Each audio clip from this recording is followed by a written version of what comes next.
Ah, d'accord. Bonsoir à tous et bienvenue dans le JT du replay. Enfin, le replay, pardon, du JT de Sylvie. J'ai la joie aujourd'hui de recevoir Bernard Ménez. Bonsoir. Bonsoir. Alors, je crois que vous connaissez pas bien Périscope. Je vais vous expliquer le principe. Donc, nous accueillons par exemple Eve qui arrive. Les internautes rejoignent Mamounette, par exemple. Je sais pas si vous voyez sur l'écran. Nous vous disons à chacun bonsoir et les internautes peuvent en direct poser leurs questions. Très bien. Voilà. Alors, ce que je vous propose, c'est qu'on se regarde via la caméra. Voilà, comme ça évite de se tourner comme ça. On regarde les caméras, c'est bien. Voilà, bonsoir à tous. Et donc, du coup, nous sortons. Alors, j'espère que je suis pas trop près. Vous êtes, au niveau du son, est-ce que tout va bien? Vous nous dites si ça va. Alors, merci de partager, merci pour vos petits cœurs. Un JT spécial avec l'acteur Bernard Ménez pour le connaître un peu mieux. Alors, nous sortons d'une pièce de théâtre qui s'appelle Croque-Monsieur. Est-ce que vous pouvez nous faire un petit résumé de cette pièce pour nous donner envie d'y aller? Oh, bah, c'est une pièce écrite par Marcel Mitois qui a été créée par Jacqueline Maillan il y a très longtemps. Elle l'a joué 1700 fois. C'est une jeune veuve, enfin jeune, une veuve, une veuve d'un riche péruvien qui non seulement vient de se suicider, mais en plus il s'est suicidé parce qu'il est ruiné. Et elle ne supporte, autant elle supporte sa mort facilement, autant elle ne supporte pas la ruine. C'est-à-dire elle ne veut pas rester dans le besoin. Donc son obsession, c'est de trouver très vite quelqu'un pour lui succéder. Et elle est interprétée par? Moi, j'interprète l'un de ses prétendants possibles. Et je vais, bon, pour pas tout Ah non, dévoiler. faut pas tout dire, faut pas juste. Je crois que là déjà on en a dit beaucoup. Bon, d'accord. Et donc, elle s'appelle Coco Bezos, elle est jouée par Fanny Ardant, Voilà, Fanny Ardant. qui joue beaucoup avec son charme et en plus de sa drôlerie. Et moi, évidemment, je joue moins avec mon charme, mais plus avec mon tempérament personnel et puis le reste. Ah oui, vous avez un rôle assez extraordinaire et vraiment je recommande à tous ceux qui nous regardent d'aller voir cette pièce Croque-Monsieur qui est au théâtre de la Michaudière en ce moment. Ne ratez pas, vraiment, c'est un grand moment. Merci pour vos partages. Bonsoir Nono, bonsoir à tous ceux qui nous rejoignent. Voilà, nous sommes avec Bernard Ménez pour en savoir un peu plus sur l'acteur et sur l'homme aussi. Alors, depuis tout à l'heure, je vois que là il y a quelque chose qui colle. Je sais pas. Bon? Ouais, je sais pas Quoi? ce que vous avez. Alors. Ouais. Bah oui, vous avez en fait une étiquette. Ah oui? Oui, je sais pas. Ah bon? C'est quelque chose un peu qui vous colle à la peau, j'ai l'impression, une étiquette C'est ça. d'acteur dans un certain genre. Enfin, comment vous vivez ça, cette étiquette, alors que vous jouez des rôles très différents? Vous avez fait du théâtre, vous faites de la télévision, vous avez fait du cinéma. Oui, et puis de la chanson. Et de la chanson. Voilà. Parce que tout à l'heure, Damien précisait que vous aviez chanté Jolie poupée qui vous colle à la peau, visiblement. Voilà, c'est ça l'étiquette. Non? Voilà, c'est ça, un peu. Oui, par exemple. Et puis peut-être les rôles plutôt comiques, mais c'est vrai qu'il m'est arrivé de faire des rôles plus dramatiques d'une façon un peu plus confidentielle, j'allais dire. Alors les internautes disent inclassable, Ouais, Loulou très bien. l'homme à tout faire. Ah oui, Comment- ça l'homme à tout faire, c'est un peu pas forcément positif. Ensuite, Engagé pour la citoyenneté, on va en parler Ouais, après, Alexandre. Juste comment vous le vivez, ça d'être inclassable finalement? Aujourd'hui en France, les gens aiment mettre les gens dans des cases. je pense que ça a un peu bougé. Enfin, moi, j'ai la chance d'être connu d'abord par le cinéma, alors que j'étais un acteur de théâtre avant tout. Et puis, ça m'a permis ensuite d'alterner le cinéma et le théâtre. Et en 84 est arrivée cette chanson Jolie Poupée. La fameuse chanson. Voilà, avec laquelle j'ai quand même été numéro 1 au hit parade devant un certain Michael Jackson, avec Thriller. Et il en est mort, le pauvre, il n'a pas supporté. Et du coup, ça m'a permis d'alterner ensuite avec des spectacles musicaux aussi. D'ailleurs, dans Croque-Monsieur, je chante un peu. Ah oui? Voilà.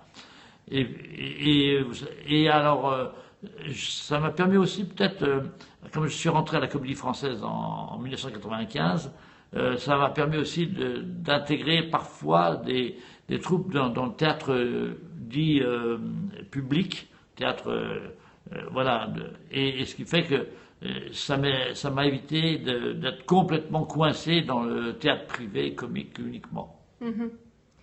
Euh, Oui. Voilà. Donc, Voilà. si vous avez d'autres questions, n'hésitez pas. Voilà, voilà. Moi, ce que je voulais vous proposer, c'est faire un petit jeu. Ah, Mais si vous me dites. Hein, non, et mais puis, allons-y, allons-y. les internautes sont invités aussi à y jouer. Pour montrer que vous avez un répertoire très, très vaste, que je voulais proposer, c'est demander à vous tous là, qui nous suivez de nous donner une phrase très banale. Je sais pas moi, je prépare la choucroute ou Ah oui, viens ça, vite, c'est on banal. va Oui, oui. ou viens vite, on va faire les courses. Mhm. Vous faites pas votre âge, hein, un internaute nous dit. Oui, c'est l'éclairage. Ah, c'est ça. Non, ben, d'abord, vous n'êtes pas obligé de dire mon âge. Oui, voilà, Mais, c'est votre. mais évidemment, avec tout ce que j'ai fait avant, on imagine bien que je n'ai pas 30 ans. Loulou demande si vous avez des projets de cinéma. On va prendre les questions qui arrivent au fur et à mesure. J'ai des projets de cinéma qui ne sont pas signés, donc j'aurais du mal à en parler. Je rencontre d'ailleurs des réalisatrices demain. Mais oui, j'en ai 2, 3. Mais avant, j'ai des projets de théâtre en tournée à partir du mois de janvier prochain. Et une autre tournée en septembre-octobre 2017. Ben, vous êtes sur les routes en permanence. Je vais être beaucoup sur les routes en 2017, oui. Et vous êtes très demandé finalement. Oh, vous savez, je suis pas très difficile non plus. Hein. Si on me propose quelque chose d'un peu intéressant, regardez, dans Croque-Monsieur, j'ai un rôle court. Je sors d'un rôle très long où je portais la pièce sur les bras, sur les épaules, j'allais dire, qui s'appelait À vos souhaits au théâtre du Gymnase tout l'été, Ouais, oui. que je reprends d'ailleurs l'automne 2017. C'est celle-là que je vais reprendre en Il y a eu tournée, beaucoup de succès. qui a eu beaucoup de succès et qui en aura encore, à mon avis. C'est pas fini. Et je suis passé à un rôle beaucoup plus court, mais un rôle quand même assez percutant. Voilà, donc à partir du moment où le rôle est intéressant, dans une histoire intéressante, avec des partenaires intéressants, éventuellement un metteur en scène intéressant, ça marche. Ben, vous prenez et, Voilà. et vous y allez. Et Ouais. pour d'autres plus grands plaisirs d'ailleurs, parce Merci. que le rôle aujourd'hui, il vaut le détour. Alors, je reviens sur le jeu. Je vais demander à vous tous là qui nous suivez de nous donner une phrase un peu banale. Et après, l'idée, ce serait de demander à Bernard, s'il accepte, Oui. de nous donner cette phrase avec une intention et une émotion différentes. Ah bon? Par exemple, énervé, triste, joyeux. Ah. Est-ce que vous seriez partant pour Ben, faire on peut ce- essayer. On peut essayer. Ça dépend de la phrase. Hein. Alors, est-ce que vous avez ici, on vous laisse taper le temps sur vos claviers, est-ce que vous avez une phrase un peu banale ou bateau à nous proposer? Et on va proposer ensuite à Bernard de la dire sur une tonalité, une intention. Dit, Ah, je voudrais avoir un crédit triste. J'adore les petits pois, c'est pas mal. ah, voilà. Hein, j'adore les petits pois, ça vous va? Oui, il n'y a pas mieux. Il n'y a pas mieux? Bon, bah, Bon, ceux parce qui qu'il y sont a- là, est-ce que vous avez des idées de phrases Bon, on va la où- faire, j'adore les petits pois. Allez, Voilà, bon. ma brioche n'a pas levé. Ma Je brioche. sors de la douche, je mets mes babouches, version triste. Ah, Je sors de la de ma douche, douche. je mets Et mes je mets mes babouches. babouches. Oh. Je sors de ma douche et je mets mes babouches. Oh. Je sors de ma douche et je mets mes babouches. Je sors de ma douche et je mets mes babouches. Je sors de ma douche, je mets mes babouches. Ouais. J'adore les petits pois. Non, c'est pas ça. C'était quoi? C'était aussi ça, oui, oui. Oui. Qu'est-ce qu'il y a là? Alors, on peut dire, je sais pas moi, version énervée, Ah, laquelle? n'importe laquelle. Mais c'est quoi qu'il y a là? Ah non, les gens nous reparlent de jolies poupées. Ah là. bon, bah, et ils s'en foutent de ce que Ah je oui, fais, mais là, jolie complètement. poupée. Non, justement, on vous a dit l'étiquette, c'est terminé. Cric. Ah non, j'arrive pas à la déchirer. Non, non, non, c'est pas terminé. J'adore les babouches, je sors de ma douche. Non, c'est avant, c'est là. Ah, bon, je sors de ma douche et j'adore. Voilà, je suis sorti. Bon, en tout cas, voilà, en direct, Un oui, exemple. que Bernard ne manque pas de vitalité et d'énergie. On essaye, ouais. Alors, j'avais aussi envie de vous parler de toutes les rencontres que vous avez pu Alors, faire. je peux pas les donner toutes, hein, attention. Il y en a qui sont secrètes. Ah, mais Voilà. on est dans le JT de Sylvie, donc moi j'aimerais avoir des exclusivités quand même. Oui, mais Sylvie, enfin, soyons raisonnables. Vous savez, en ce moment, l'harcèlement sexuel est très à la mode. Alors, je me méfie. Il suffit Alors, de dire un mot de méfions-nous, travers et hop, méfions-nous. on est Alors, je vais faire quand même une petite pause. Merci pour vos cœurs, merci pour vos partages. N'hésitez pas à partager, il suffit d'appuyer sur le petit bouton ici. Invitez vos abonnés, invitez vos followers. Ah, il y en a qui ont des souvenirs personnels visiblement avec vous. J'ai une Oui. photo avec vous quand j'avais 8 ans. Il était venu voir une pièce de théâtre. Bah, visiblement, en fait, Bernard Ménez parle un peu aussi à notre enfance pour certains, notre adolescence pour d'autres. J'ai l'impression que vous faites un petit peu partie de la famille en fait. Ben pourquoi pas, moi je suis partant. Hein. La grande famille française. Ah, il y a quelque chose là. Non, C'est quelqu'un qui arrive, Ah bon. qui partage. Merci, Ah d'accord. Collector, d'avoir partagé. Merci à tous pour vos partages. Hmm. Alors, oui, donc vos rencontres. Les Oui. rencontres que vous avez pu faire, vous avez quand même joué avec les plus grands. Vous avez joué Pas avec tous, mais avec certains très grands. certains, quand même, grands Ma acteurs. première très belle rencontre est probablement celle de Jacques Rosier, un Ouais, cinéaste qui s'était fait remarquer dans la Nouvelle Vague avec Adieu Philippines en 1960, et avec qui j'ai tourné mon premier film en 1969 qui s'appelle Du côté d'Orwat. Si vous ne l'avez pas vu, essayez de le trouver. Pas facile. Hein. Ensuite, grâce à ce film, j'ai tourné dans La Nuit américaine de François Truffaut.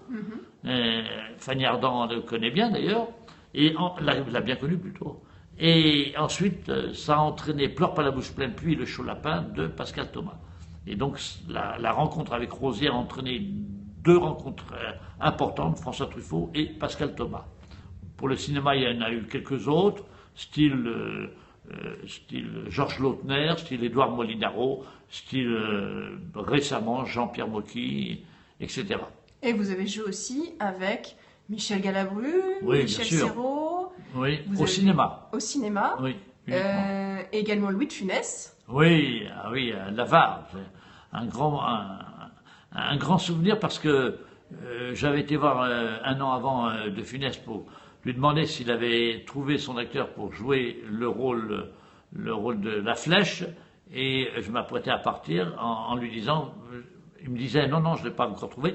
Je lui disais, bah, écoutez, j'aurais beaucoup aimé le faire, et j'allais partir. Il m'arrête, il me dit, attendez, c'est fait, vous allez voir le producteur, ça sera vous.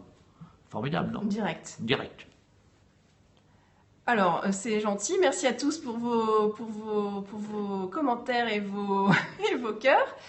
Avez-vous approché Bourvil, @collector? Alors, je suis un peu moins vieux qu'on ne le croit, car quand Bourvil est mort, je n'étais pas encore connu ou reconnu, et donc non, malheureusement, je pense que j'ai quelque chose qui se rejoint avec Bourvil dans le fond, mais pas dans la forme. C'est-à-dire que sur le fond, les rôles qu'a fait Bourvil, je pense que j'aurais bien aimé les jouer, mais je les aurais probablement joués différemment. Différemment à votre Ah oui, manière, avec à votre ma sauce. nature, oui. Oui. Une autre anecdote avec un grand acteur ou une anecdote de cinéma, de tournage, là, que vous auriez à nous livrer? Ah, qu'est-ce qui me viendra? Mais il faut que ça soit une anecdote gaie. Ben, par exemple, quand j'ai commencé les Saisons du plaisir avec Jean-Pierre Mocky, mon partenaire principal était Richard Boringer. Et le premier jour, Richard n'arrive pas. Jean-Pierre Mocky me dit, il était avec son copain Roland Blanche, ils ont bu toute la soirée, parce qu'il était très triste, il venait de perdre sa femme d'une overdose, la maman de Romane, la maman de Romane, et donc le premier jour, c'était 100. Voilà. Bon, ça c'est une anecdote triste. Ouais. Bon, j'arrive pas à trouver des anecdotes Ouais, comme ça, comme voilà, ça, spontanément. Damien qui demandait avec qui vous avez tourné la plus belle scène d'amour. Est-ce que c'est récemment avec Fanny Ardant? Alors avec Fanny Ardant, c'est un amour un peu platonique, c'est-à-dire c'est un amour à contresens, à contre-courant sur la femme. Donc je peux pas m'appuyer là-dessus. J'ai jamais eu des scènes d'amour. Enfin, physiquement, il m'est arrivé 2-3 fois d'être nu dans les bras d'une femme nue. Alors, la plus connue, c'est Miu Miu, dans un film qui n'a pas fait carrière, qui s'appelait La Grande Trouille. Mais, et si vous allez voir le film de Pascal Thomas, Celle qu'on n'a pas eue, alors ça, je vous le recommande, parce que il y a plusieurs sketchs, avec Galabru, justement, c'est cadé et tout. Et là, j'ai une scène chaude. Bon, Voilà. hashtag teasing. Voilà. Voilà, il n'y aura plus qu'à aller voir, en effet. Alors, j'avais envie d'aborder un autre sujet. Alors, c'est peut-être un peu capillotracté, mais peut-être que vous avez trouvé. Si je vous... Capillotracté, tiré par les cheveux. Oui. Ça, très bien. Voilà, merci à tous pour vos partages. Merci à tous d'être là, de nous suivre. Oui. Si je vous dis grand écart, Oui. on joue Grand écart. on Je ne joue- sais pas faire un grand écart, Non. moi. Si je vous Du dis... grand écart peut-être dans les rôles que j'ai joués. Alors non, c'est autre chose, c'est un peu plus métaphorique. Si je vous dis richesse.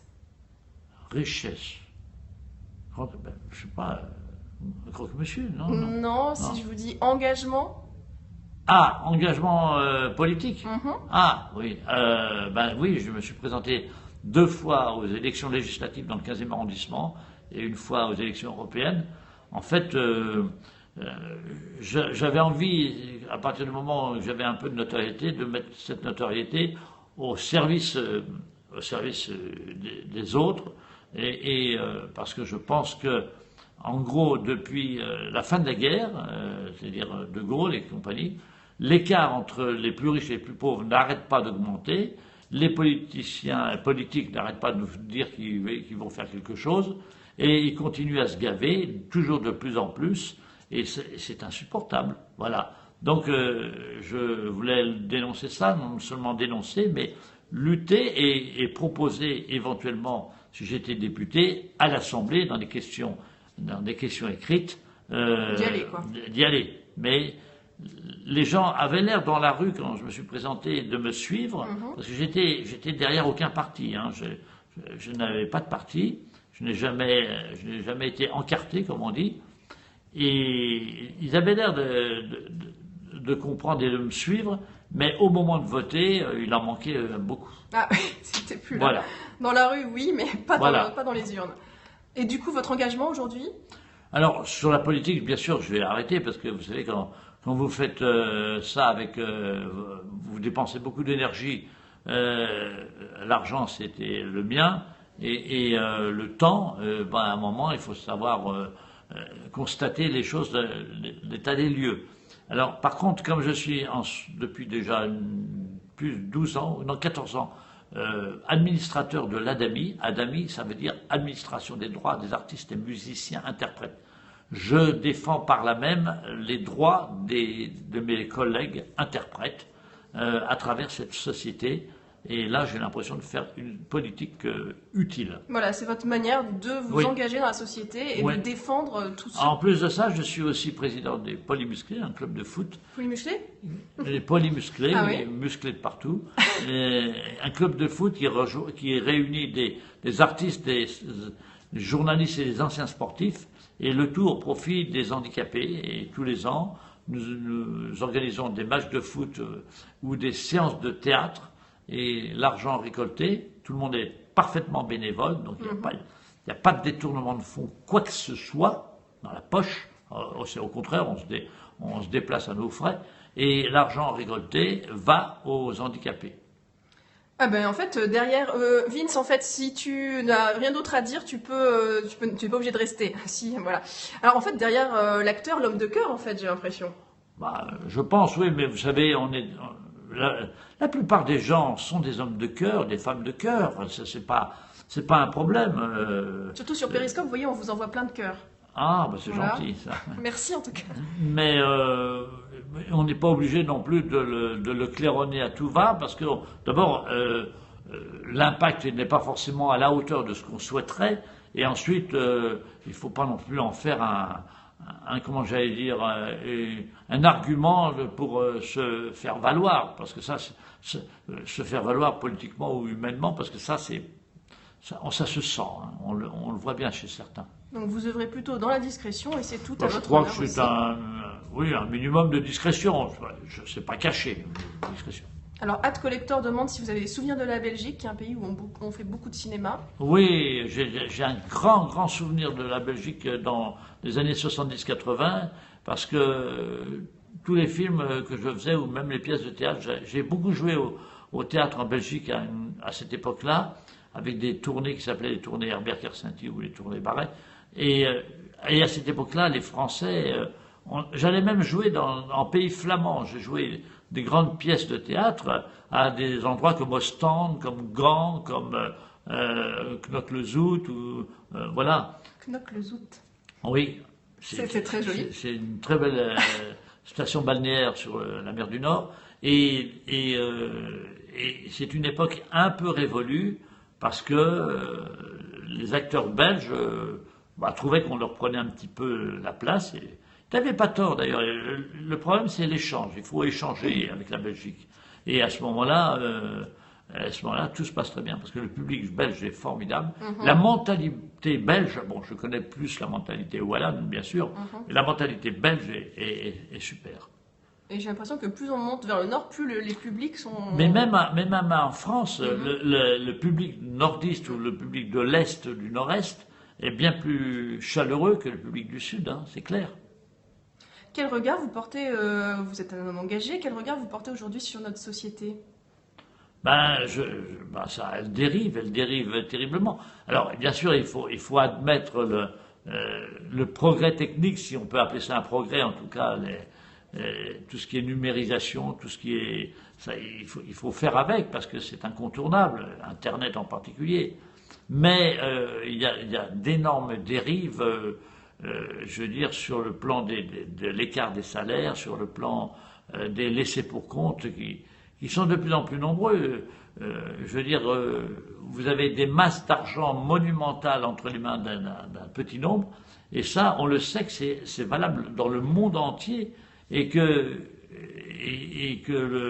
n'ont rien à foutre du chômage. Ils n'en ont rien à foutre. Ils font semblant de s'y intéresser. Alors, donc vous avez choisi l'engagement citoyen, on va dire, et quel est le message que vous auriez envie de donner à tous ceux qui nous regardent? Vous savez que sur Periscope, il y a énormément de jeunes.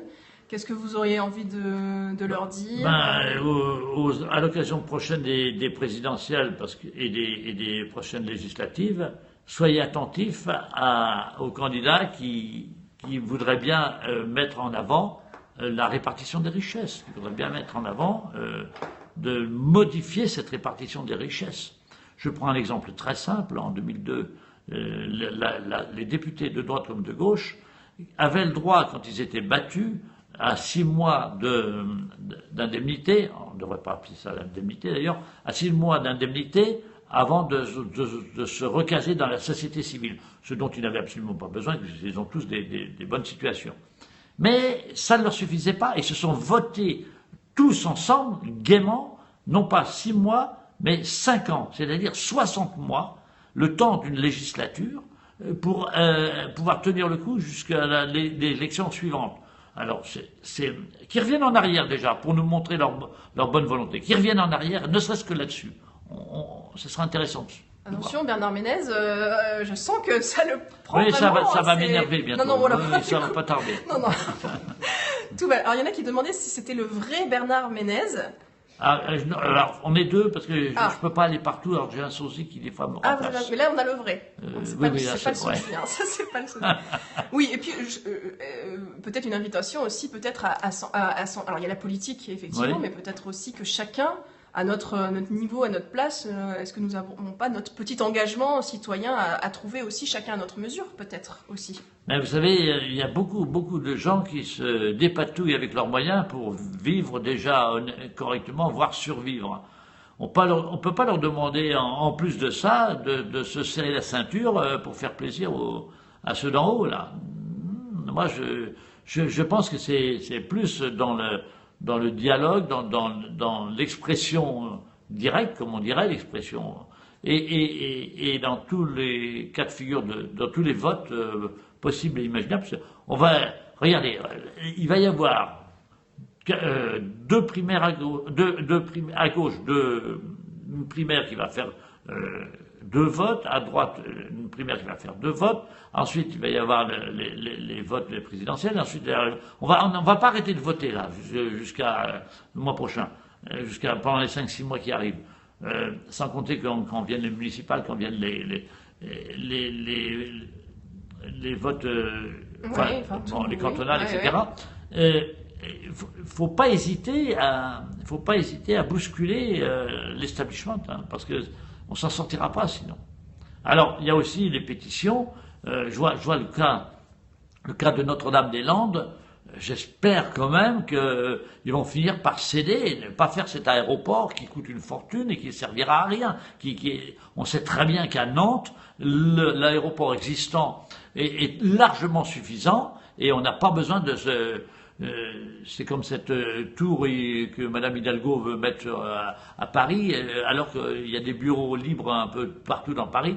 C'est ridicule, c'est ridicule. Bon, alors là, on est parti sur complètement Voilà. parti sur la question politique. Ouais. Mais en tout cas, je sens que ça vous tient vraiment à cœur. Hein. Ouais. Et peut-être que l'idée à nouveau de vous présenter ou de faire quelque chose en politique, ça vous titille encore, j'ai l'impression. Non, j'aurais pas le courage. Il faudrait vraiment que je sois porté par un. Je l'avais été un peu aidé par un groupe de jeunes qui m'y avait engagé, Oui. et qui m'avait aidé à poser les affiches, à distribuer les tracts que d'ailleurs j'avais payé de ma poche. C'est pas le plus important. Mais Il faut être en équipe, quoi, être soutenu. Hein, ouais. il faut être. Mais les partis ne me plaisent pas. La solution d'être encarté dans un parti, aujourd'hui, c'est pas possible. Quand on voit la façon dont ils sont phagocytés par le noyau dur du parti, c'est difficile. Bon, en tout cas, l'engagement citoyen qui passe aujourd'hui par la société dont vous faites partie, administrateur, pour faire valoir les droits des artistes. Voilà. Et les intermittents du spectacle. Voilà, les intermittents du spectacle et le sport. Et le sport, et déjà, votre action ici, elle est sans doute déjà très féconde pour les jeunes et puis pour ceux qui ont des difficultés. Ouais. Voilà, est-ce que vous avez quelque chose à ajouter, Bernard? Parce que je crois que nous allons mettre terme à cette interview, même si c'était... Bah oui, parce qu'il commence à se fatiguer. Oui, voilà, c'est ça. Voilà, alors je ne sais pas si vous avez d'autres questions, ou Bernard, si vous voulez ajouter quelque chose, c'est le moment. Et s'il y a une question, c'est le moment. Voilà, les gens, Mamounette découvre une facette qu'on ne connaissait pas. Oui. Le problème, c'est que les médias seront décrédibilisés s'il y a de bonnes idées. Merci pour votre gentillesse, bonne soirée. Finalement, je suis resté, du love, du love, du love. Bonne soirée, monsieur le démocrate indépendant. Bah, Voilà. c'est un peu ça, démocrate Voilà. indépendant. Et dites aux médias de m'inviter pour parler de ça et pas pour parler de ma pomme ou parler de Vous avez pu vous exprimer aujourd'hui sur Periscope, Voilà. en direct, sans montage, sans filtre, sans rien du tout. Est-ce que ça donnera une idée aux grands médias? Ce serait bien ça. Mais j'aimerais bien, Hein? j'aimerais bien, Ah ouais. j'aimerais bien. Bonne idée. Voilà, bon, merci à tous. Merci Bernard, vraiment, d'avoir répondu à cette invitation de manière très simple. Et si vous voyez passer dans votre ville la pièce À vos souhaits, hein, alors là, n'hésitez pas, parce que c'est une pièce formidable que je porte à bout de bras depuis 2 ans et dont je suis très fier. Alors, à vos souhaits. De Pierre Chenot. Voilà. Voilà. Et pour ceux qui sont à Paris, d'aller voir aussi Croque-Monsieur. Jusqu'au 12 novembre. Jusqu'au 12 novembre, parce Voilà. que je pense que ça vaut aussi le détour. Voilà. Merci à tous d'avoir été présents, merci d'avoir partagé. Merci Lionel, merci Mamounette, merci Damien. Je pourrais pas citer tout le monde, merci Fred. Vous avez été présents, vous avez partagé, vous avez fait des cœurs et nous vous en remercions. Et je vous dis à très bientôt. On vous embrasse. J'embrasse toutes les jolies filles, non, toutes les filles, et un grand geste amical aux garçons. Voilà. Voilà. À très bientôt. Alors là, pour éteindre, il faut faire comme ça. Oui, comme et ça. ensuite, Là, ça faut Ah non, appuyer, là. voilà. Faut appuyer. Il faut garder la tête bien avec un beau sourire. Oui, j'essaye. Hein.